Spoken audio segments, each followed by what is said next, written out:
The impacts of natural disasters are devastating in any economy. Multiple hazards brought by natural events affect public infrastructure, including roads, bridges, water and power utilities, hospitals and schools, government buildings, and agriculture. In the past year, aside from the COVID-19 pandemic, 2 major disasters occurred in the country. Typhoon Ulysses and Taal volcano eruption halted public life, business, and mobility, which affected the Philippines' economy.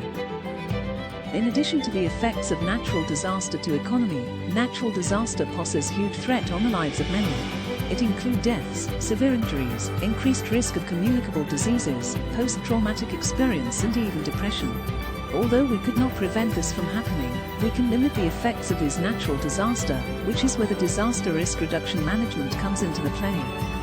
According to the UNDRR, disaster risk management is the application of disaster risk reduction policies and strategies to prevent new disaster risk, reduce existing disaster risk, manage residual risk, and strengthening of resilience and reduction of disaster losses.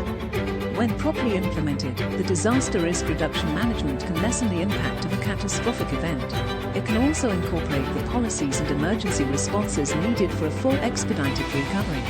So, for you to be able to understand disaster risk reduction management clearly, here are the steps to consider. 1.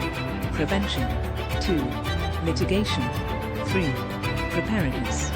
4. Response. And 5. Recovery. Let's proceed to the first one, prevention.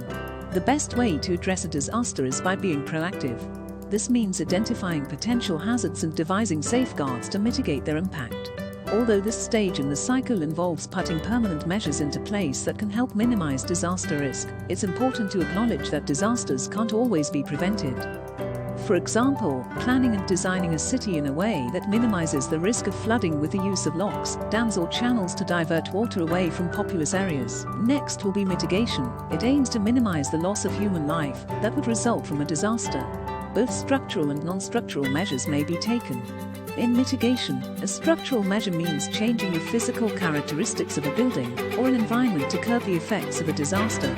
For example, clearing trees away from a house can ensure that dangerous storms don't knock down the trees and send them crashing into homes and public buildings. On the other hand, non-structural measures involve adopting or amending building codes to optimize safety for all future building construction.